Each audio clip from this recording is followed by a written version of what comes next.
आषाढी एकादशी निमित्त पंढरपुरात वैष्णवांची मानदियाळी. जय हरी विठ्ठलाच्या घोषणात पंढरपूर दुमदुमलं. पंढरपुरात मुख्यमंत्री देवेंद्र फडणवीस यांनी सपत्नीक केली पांडुरंगाची शासकीय महापूजा. धाराशिव जिल्ह्यातल्या बाबासाहेब आणि प्रभावती माने यांचा मानाचे वारकरी दाम्पत्य म्हणून सन्मान.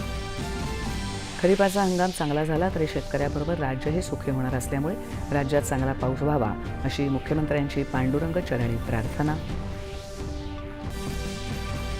प्रति पंढरपूर असलेल्या मुंबईतल्या विठ्ठल मंदिरातही श्री विठुरायाची महापूजा, वैदिक मंत्रोच्चार आणि ज्ञानबा तुकारामाच्या जयघोषानं संपूर्ण मंदिर परिसर दुमदुमला. पंढरपुरातून मुख्यमंत्र्यांच्या उपस्थितीत पुण्यश्लोक लोकमाता अहिल्यादेवी होळकर शेतकरी कर्जमुक्ती योजनेची औपचारिक सुरुवात. 16,96,000 पात्र शेतकऱ्यांची यादी जाहीर.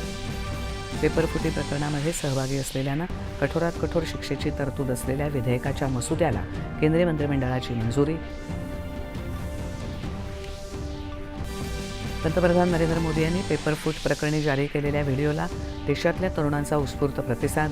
सूचना आणि सकारात्मक प्रतिसादामुळे भारावून गेल्याच्या भावना पंतप्रधानांनी केल्या व्यक्त. पेपरफुटी प्रकरणी महाराष्ट्र आणि मध्य प्रदेशमध्ये जलदगती न्यायालय स्थापन करण्याची अधिसूचना जारी. औरंगाबाद आणि नागपूर न्यायालय विशेष जलदगती न्यायालय म्हणून निश्चित.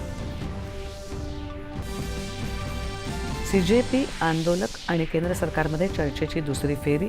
3 मुख्य मागण्या आणि 5 सुधारणाविषयक सूचनांवर सरकारची भूमिका शिष्टमंडळाला कळवणार. JP नड्डा यांची माहिती.